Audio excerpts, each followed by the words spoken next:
Good afternoon, everyone. And thank you, David. This is Mike James with AT&T. Many of you have had an opportunity to say hello to over the past days and months and years. I am the product manager for hosted voice service here at AT&T, or one of, I should say. And I want to thank you first off for joining today's call. Before we probably go any further, I should alert you all, we're going to be recording this call. So if anyone has any concerns about that, now would be the time to probably drop out or consider what you say as you say it. We're going to be posting this for remedial purposes, and for those who missed it, it's a chance to catch back up. We're very excited here at AT&T. We're going to be with our partner ClearSpan today.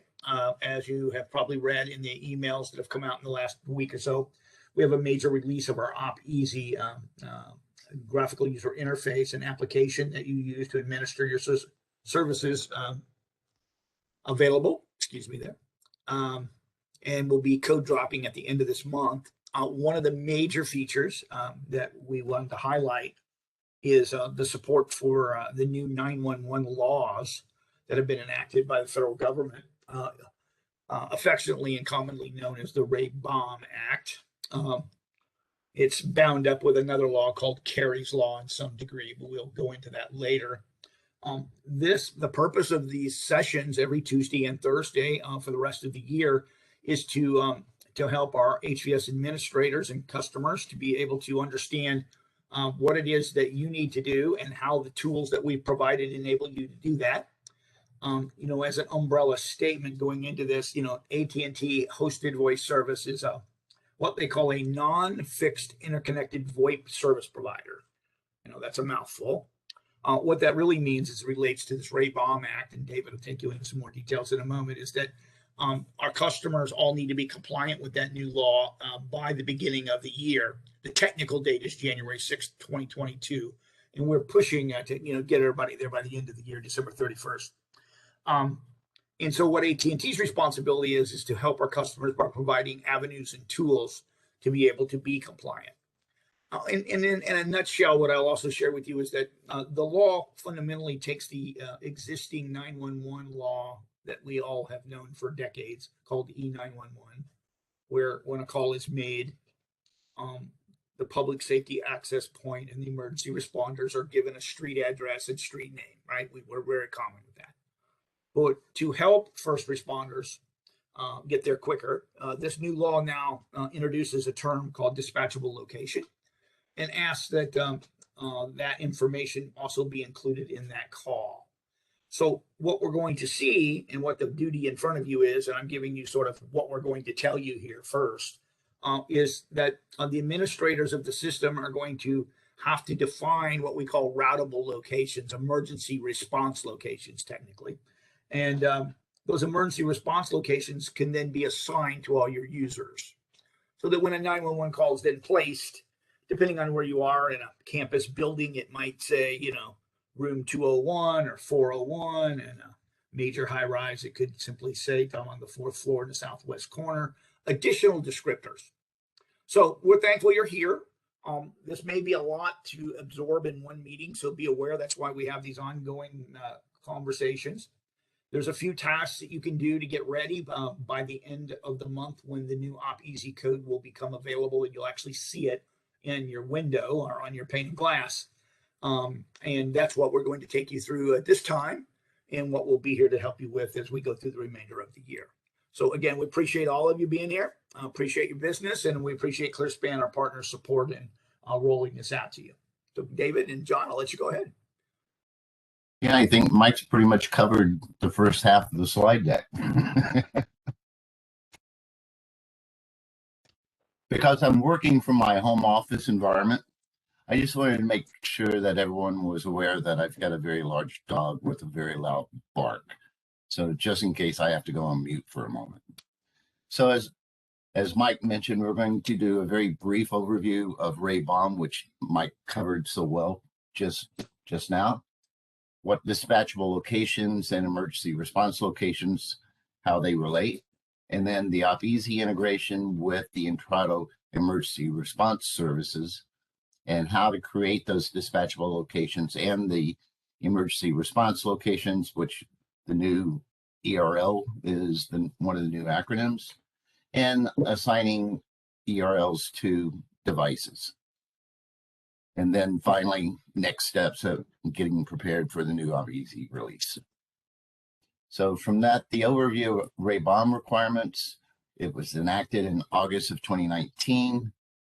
I won't go into the details, but we'll provide that as part of the posting of these slides.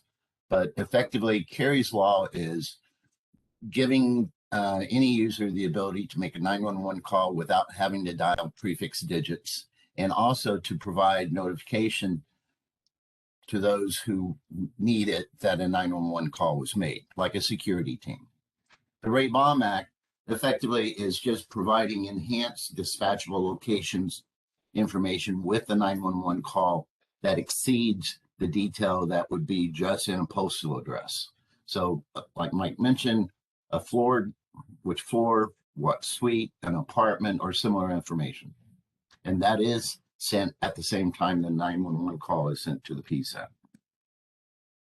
So the dates were January 6th of 2021 for what the FCC classifies as fixed devices, that you just cannot take the service and move it from physical location 1 to physical location 2 and maintain the same telephone number. And the one that's approaching us the beginning of next year is where you can unplug that VoIP phone, move it to a different location, plug it in, and still have the same telephone number associated with it. Or in cases where you may have multiple phones with the same telephone number, being able to differentiate one location from the other. So be aware that some of the states in the country have other regulatory requirements for 911 calls. We're not going to speak on those during this course. We're really going to focus on establishing a foundation of knowledge in preparation for AT&T. And then as we advance through these presentations, we will start talking about some of the nuances that are associated with some of the more complex call scenarios. So again, ClearSpan team, we're not lawyers.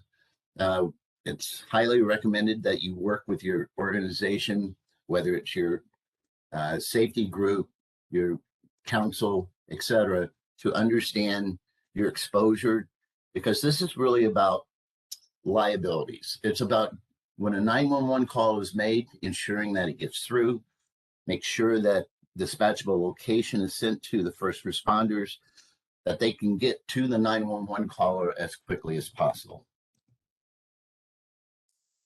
So the dispatchable location, if you have an endpoint in this example, on Legacy Drive on the second floor in Suite 201, that call will be routed through HVS and then sent to the Intrado Cloud Emergency Routing Service. They will take that call and as an index of that dispatchable location, send the call to the PSAP and also forward dispatchable location to that PSAP. Now, that dispatchable location from a Intrado ERS perspective takes the form of a emergency response location, or also known as an URL in our common discussions. That's effectively just an index into their dispatchable location database, so they can index that, find the extended definition of the location, and format that to send with a 911 call to the PSAP's CAD system. And then the second step is assigning or associating a user's device to that URL. So what we've done with AT&T, which is the provisioning and reporting suite of applications that come with HVS, it does the proper ERS account selection. There's different levels of ERS accounts for different purposes, but AT&T takes that and automates it for you. It also gives you the ability to either individually or by batch provision ERLs, also to provision subscribers with ERLs, It also does Microsoft Teams as far as allowing the Intrado ERS to select the correct PSAP for anyone that's using direct routing with HVS for Microsoft Teams users. We also ensure that the proper call routing and payload delivery is provided to the Intrado ERS to facilitate the correct account selection and the proper identification of that caller. So another couple more aspects of OpEasy, like I said, individually or by bulk provisioning, add, delete, modify URLs and subscribers associated with those URLs. The automation of the rules for the different device types, but it also allows that workload of managing, defining the ERLs, assigning ERLs to users to be distributed to multiple EAs, enterprise administrators, group administrators, and department administrators. However, department administrators are limited to just assigning URLs to users. They do not have the capability of creating URLs themselves. So with OpEasy, the first thing I'm going to show you is how to create an URL one at a time through the GUI. And then I'll follow that up with how you batch URLs into the system at dozens, hundreds, if not thousands at a time. So in OpEasy, there's a new section that has been added called 911 services. Within that, there is a emergency routing service. Under that selection, you can find ERL management. This allows you to build the emergency response, and it should be noted that you have to build the emergency response location first before you can assign it to a user. Maybe stating the obvious, but thought I'd point that out. Then adding an ERL, you would select your ERS account, in this case, ClearSpan 911 test, add, and you'll be presented with this format in the GUI. So the ERL name is really no specific format, but what we recommend is that you use something that is intuitive to the administrators, and that in cases where you have a large number of ERLs that you need to create that point to dispatchable location, that you have some sort of predefined format. You may have multiple stores, and each store has a store number within your database. We've had customers use those store numbers to prefix the URL name, so that when they're looking for the information for a specific store, they know how to find the URL associated with it. The other civic address is simply house number, street address, all the way down to country. And then location, that would be, I'll show you an example. I'll get to an example here in a moment. That would be additional information like which floor is it on, what part of the floor is it in, what room or suite number it is. That will be provided to the PSAP with the 911 call. Description is another free-form string that you can use to add additional information that would be intuitive to your administration team. For example, it could be the ClearSpan Engineering Lab, which wouldn't mean a lot to the first responders with the 911 call, but it would mean something to the admins that are provisioning this. The next part is a little more detail. You can have the 911 call either sent to the proper PSAP, or if you have a security team with the proper credentials to receive 911 calls, you can select security desk. And you also have the third option of conferencing the security desk in with the PSAP. And let me go to this next screen and it'll show you some detail. So in this example there at the bottom on the routing options, it's a conference. The conference will require a security desk DID in order for when the call goes to the Intrado ERS, for the ERS to contact the security desk. The notification email can be a string of email addresses separated by commas, and it can also contain email addresses that can be converted from email to text so that the notification can go to mobile devices that may be received in more real time than an email sitting in my inbox and I'm not looking at my computer. The custom callback, that's really for the ability to have custom callbacks for extension only users. So if I had a phone in my office that only had an extension and I was to send place a 911 call, we are going to send that 911 call. But if the PSAP needs to call that user back, since it's extension only, there's no DID. So what customers have done is put in someone that's responsible for that emergency response location, whether it's an attendant, a security guard, something along that line. So at least the PSAP can call back, talk to that person that has that DID and say, someone in your area has just placed a 911 call and here's the information. So I'll pause just for a second. Any questions up until this point? Great to hear. Okay, so exporting. So this section in the export import is where it will provide you a CSV file, the Excel file, that allows you to bulk import URL and assign user information. The import, happy fingers. This is the import where you can trigger the import after you've completed the spreadsheet. This is not meant to be an eye chart. I just wanted to show you the full tab on one screen. I'll break this down one at a time. So the first part of that is the status after the import has been completed. The command in column B, you have 3 choices there. You can add, modify, or delete. And this is all about provisioning URLs, not assigning URLs to users. The URL identification name, like I said during the GUI, this is something that should be intuitive to the admins.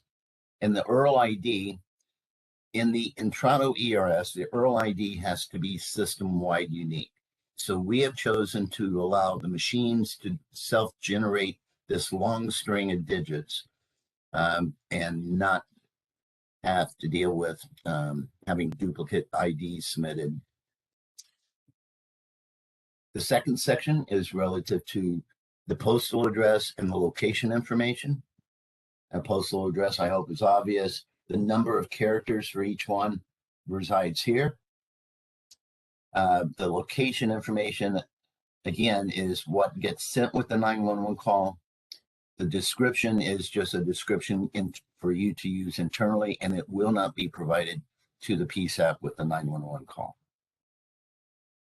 The next section was relative to that delivery, whether it just goes to the PSAP or it goes just to the security desk, which would require a DID in column P as in Paul, or conferences, the ERS will conference the security and PSAP together with the caller.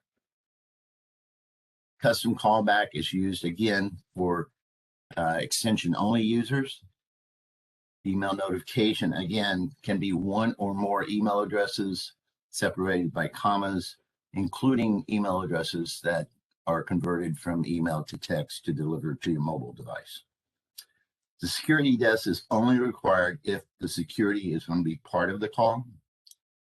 Notification display, again, only applies if the security desk is going to be part of the call. And this is basically the calling party name that's going to be delivered during that call sent to the security desk. Security desk mute, it only applies if the security desk is part of a 911 conference call, whether they are to be contacted and muted just to listen in, or they are to be conferenced in without being muted.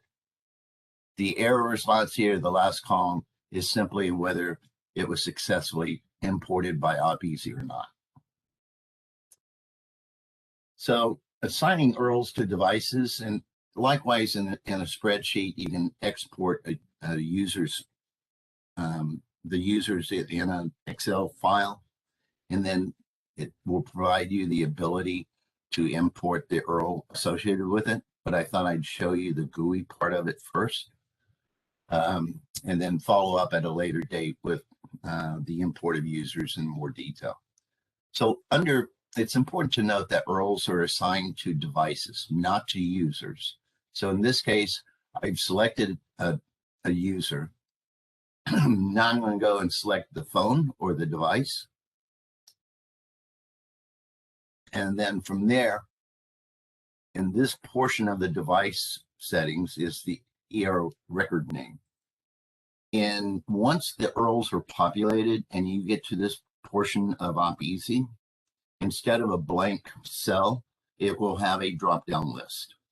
And that drop-down list will be all the URLs for your enterprise. Now, there was consideration to break that down from enterprise to group to department. However, the structure of the Intrado ERS is enterprise granularity. Now, what OpEasy has facilitated is when you go to the drop-down area, you can start typing in the first characters of an URL, and it will automatically navigate to that specific URL. Yeah. So any questions before we go to next steps? All right. Yeah, I have a question, this Eddie. Yeah. So the ERL name is basically the location of the enterprise, right? Say, for instance, we have 2 buildings, so each building will have an ERL name? Well, that's a very good question, because it really brings up the question of how big is my dispatchable location? So if you have a small building, 1 floor, it's to where a first responder could respond to that postal address, look around that floor, and basically see anyone that could possibly see have made the 911 call. That's a single URL, and that URL is connected to a single dispatchable location description. However, if you have a very large single floor building, it may be divided into quadrants of northeast, southwest, or left, right. If you have a multi-story building, you would have at least 1 URL per floor. And if you have a campus deployment where you may have multiple buildings on campus, you would have at least 1 URL per building. And the way that we recommend you looking at this is that, think of that dispatchable location. It's going to be provided to the first responders. That's where they're going to show up. Are they going to be close enough to the potential 911 caller to give them immediate attention, or are they going to have to wander around the floor looking for someone that made the call? Okay. Does that answer your question? Yeah, sure did. Thank you. Any other questions at this point? Okay, right team. Would it be better just to say line of sight? So if you walk in a door and see the person, the second, that'd probably be a better way to work. I'm sorry, but your audio broke up a little bit. Okay. Was that so? So what I was wondering, that this is Rob. So would it be better or easier to say, walk in a door? The URL should be a location where you walk in the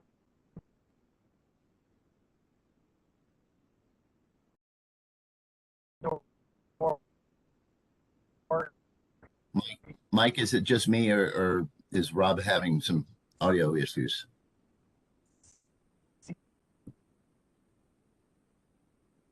Rob, I think what you asked, does the dispatchable location have to facilitate line of sight wherever the first responder shows up?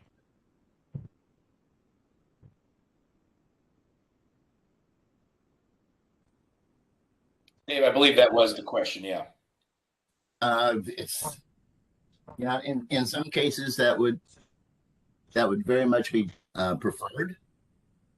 But there's other situations where it's a hallway, and walking through the front door, there's no way you can have that line of sight. And so that's why the FCC has really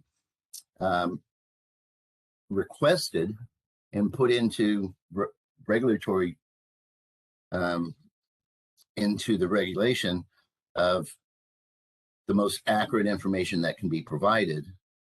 And we have had customers that have defined dispatchable location from a single floor, so that a single URL with its dispatchable location represents the entire floor. And we've also had customers that take it down to not only subnet, but to switch chassis and eventually switch chassis port. But I'm getting ahead of myself in that part because, again, the objective of this presentation was just to give you a basic understanding of dispatchable location. Well, first of all, the Baum requirement, what a dispatchable location is, how it's associated with an URL, and the basic tools that have been put into OpEasy, and then present you with some recommended next steps. Then as we progress in the series of meetings and presentations, we'll start covering things like the nomadic users and the mobile users and held protocol. But throwing all of that at you during one presentation seemed to be more challenging for the audience than what we wanted it to be. And Rob, did you get your audio back?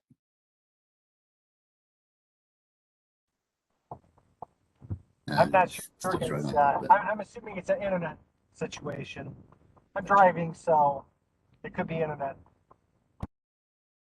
Yeah, because you would be on the data network, right? So next steps. The first thing, and probably the heaviest lift, is looking around and defining your dispatchable locations within your environment. If you're in a simple, small, one floor environment, it's not a heavy lift whatsoever. It's a valid street address, and maybe only a valid street address. Think of it as a convenience store. A convenience store will not have more than one dispatchable location.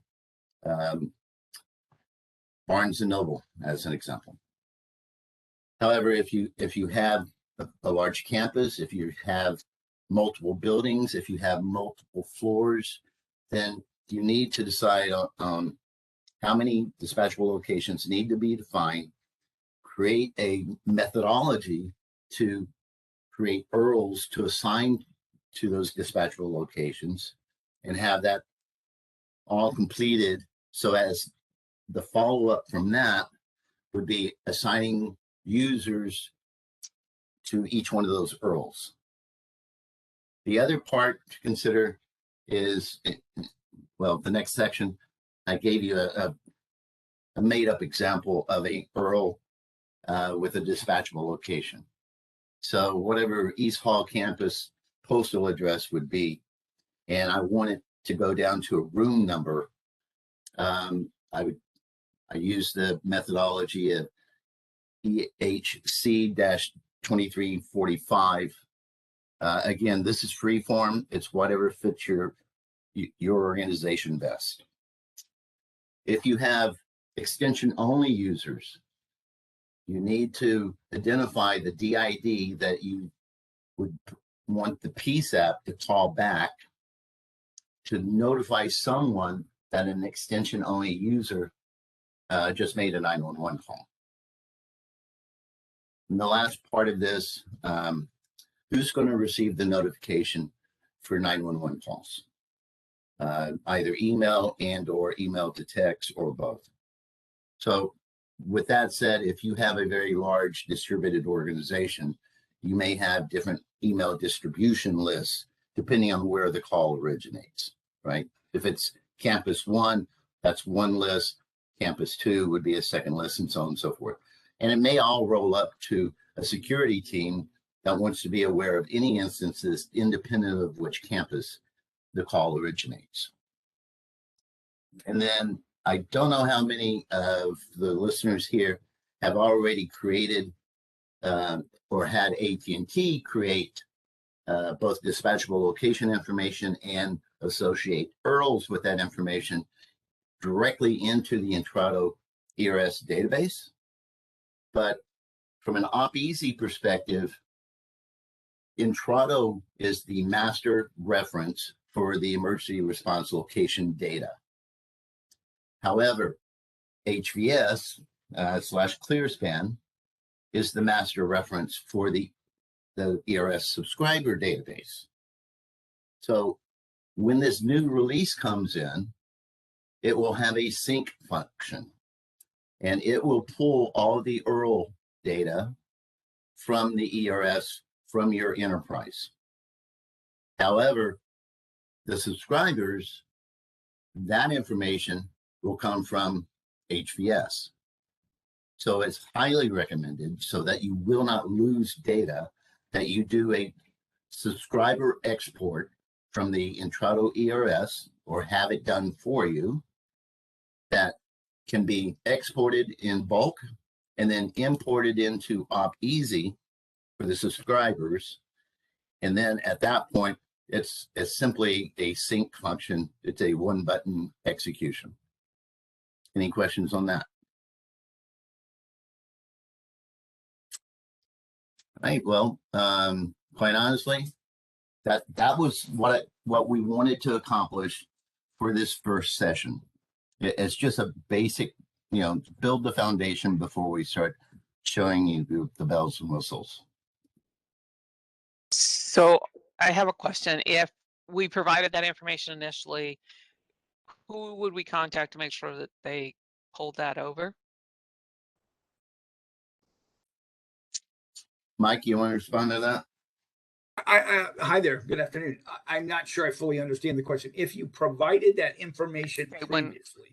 When we set up our HVS phone system, Yes. we mapped it down to each room within our building, and that was put on the Intrado system. Oh, so it's already loaded in Intrado. Okay, so that's a good point. And David, you can embellish on this with me. That's helpful. I didn't mean to step on you there, but I finally had the aha moment of what you were asking. That data is all there. It's all in place, and it's all working, and will continue to work. Mm-hmm. I think what we've automated here, if I may, and David's going to the screen, is we're trying to give you a single tool and interface that you don't have to say, oh, this guy moved now, so now I need to go back over and log into Intrado and update that. And then I want to go over here and log into OpEasy and update that. So moving forward, you'll have a single, I'll use this pane of glass word again, right? We'll be able to import all the URLs and information about user data into OpEasy, and then you can maintain it all in OpEasy moving forward and provide your updates. If you've already built it all out in Intrado's emergency routing service database, you're done. It's all built. Now we just, but go ahead, David, you add on to what I'm trying to say. I don't mean done in the sense that you'll never have to touch it again, but I want you to know that that works not for naught. That's my point. That's correct. And who was that speaking? This is Delane from Central Sierra, and we have 2 locations with users, and like I said, we mapped them down to the rooms when we first came up. So I thought you said we had to ask somebody to make sure that came over, and that's what I was wondering. No, so that mapping, those URLs, it will stay in place in the ERS, because again, the ERS is the master of the emergency response location data. It's the subscribers that you have assigned, and I get the impression that you put this spreadsheet together and handed it over to someone to import into the ERS.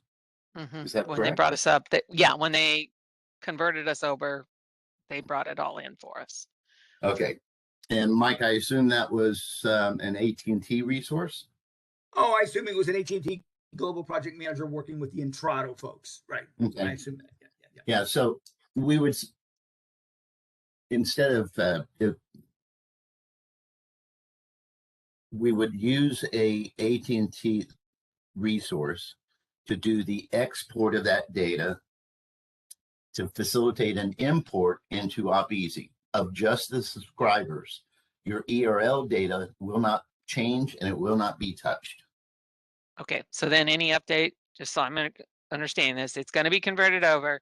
I would just need to go in and do any minor updates that have happened since that time in the OpEasy once it converts over. Absolutely. You got Okay. it. Second question, where's this training material going to be located that we can go back and find it if we need to look at something in it? Mike James, I thought that was posted in your email that had the meeting. It is. I don't think I've distributed that yet. I may have. Okay. I'll have to go back and look at the emails. But fundamentally, there is a website that has all of the notes and material that will be available to everyone, including, you know, sort of this session where you're recording right now. Okay, perfect. Thank you.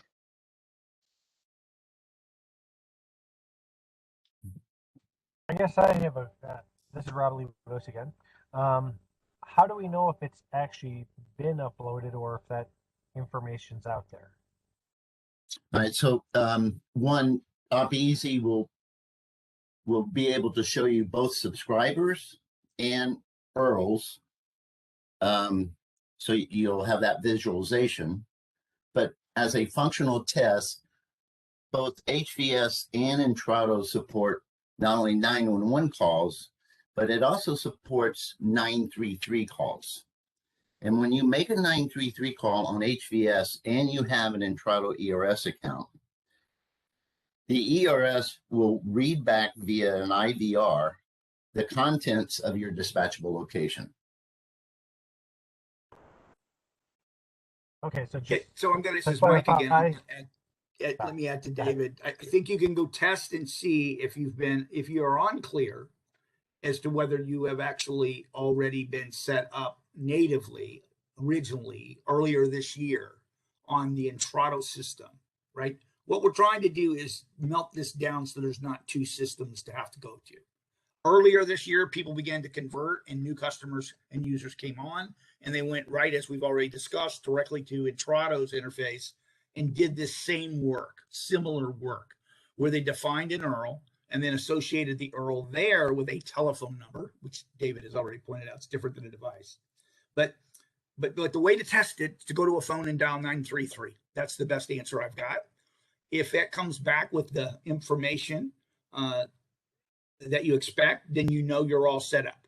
If it doesn't, you know you still need to go through the process we're describing here.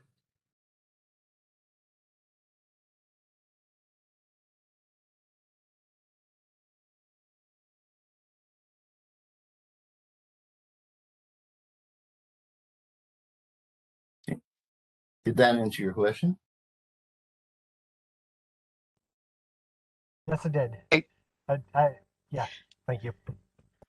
This is Delane with Central Sierra again. We set up an email address for our alerts to go to that has a user group on it. Is that going to come over as well?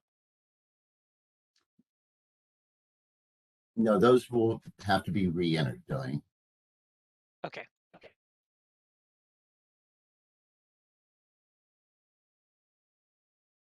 Well, no, I take that back. Since those email alerts, I'll get verification from engineering on this. Okay. Yeah, it was But- it was a single email that had a push out to multiple users on our side so that we could maintain the updates on the who gets it, just on having that one email updated with our distribution list. So our distribution could be updated by us or on our side. So Right. yeah, I just need to, if you could confirm whether that's going to work or not, I would super appreciate that. Yep, because that email notification is embedded into the URL instance. Correct. And since ERS is the master of URL information, my expectation is that's going to remain in place. Yeah, I believe that will not change. I believe the distribution list you've already associated with that dispatchable location, emergency response location, will stay inside of Intrado's world, their database, and still be in effect. And you can continue to maintain your distribution list, of course, on your mail servers.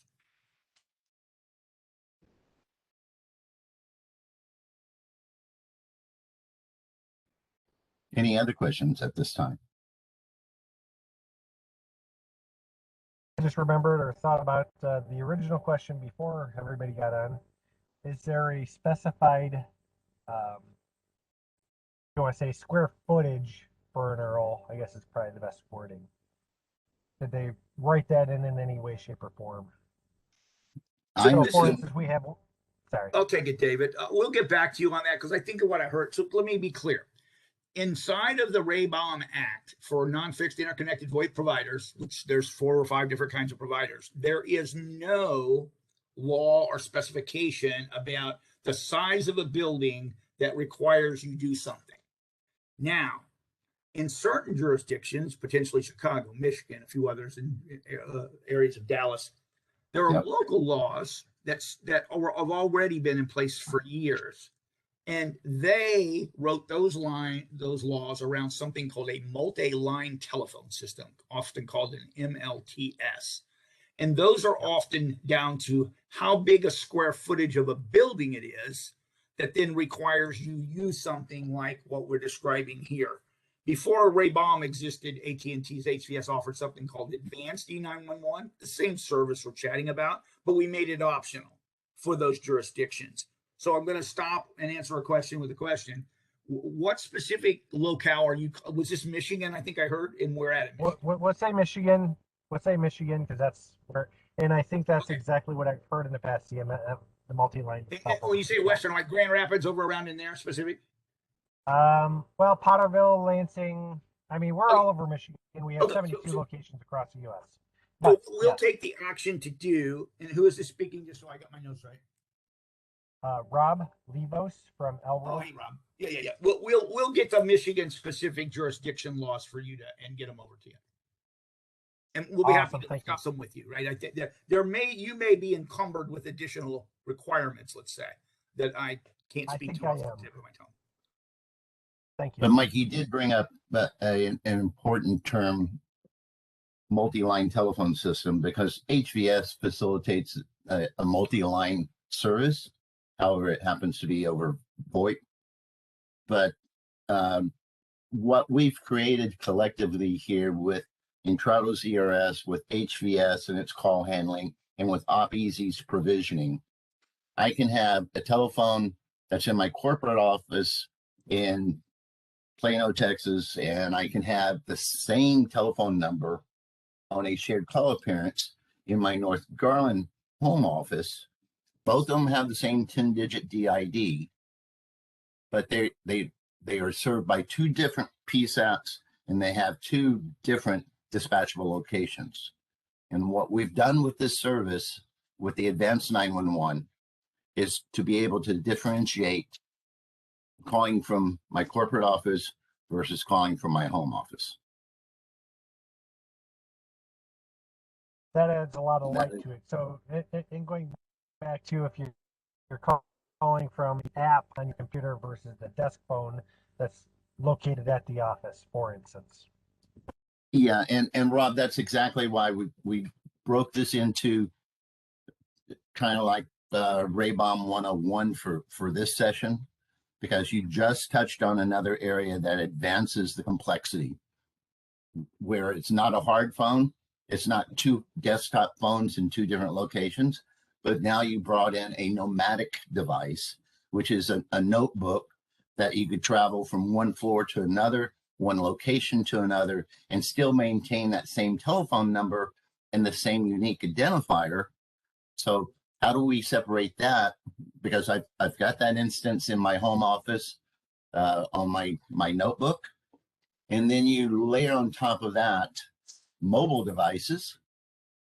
And then also, what's the future hold of tracking all of this? So again, we felt like establishing the foundation and answering the questions within that scope. And then let's move into the next level where we talk about nomadic and we start embracing the more advanced or complex or confusing topics associated with Baum. That makes sense to everyone? Great, thank you. And it's Mike again with AT&T. I'm going to try to summarize. I tried to tell you in the beginning what we're going to tell you, and David's told you. Now I'm going to come back and tell you what we told you. I think the takeaway, for me, we hope for you at this juncture, is that you leave this call starting to think about, if you haven't already had to do it, how I would like to group or what locations make sense for my work environment, right? It's not uncommon, as David indicated, that if I've got a LAN switch, that maybe that one LAN switch is a location in terms of what we call emergency response. However, I'm going to complicate that and say I have university settings where one LAN switch supports multiple rooms on the same floor. So maybe in that case, I have to get down to a little more granularity of room 201, 202, 203. I want you to walk away from here thinking about how it makes sense for your organization to group locations and group users. That's the real exercise right now to begin to thinking, because we're going to present to you a spreadsheet that you're eventually going to put that information on and then import it into the system we've been chatting about that we are rolling out at the end of the month that will allow that to be managed through that one service called AppEasy. So I just wanted to put that context around what we've done today.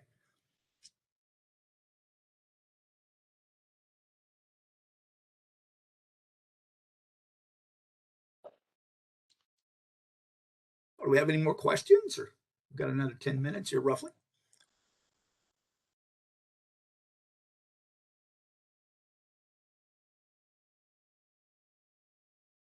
If not, we're happy to give you back your time and remind you you can join us again on Tuesday next week at 1 o'clock Eastern time, and again next Thursday at 2 o'clock Eastern time.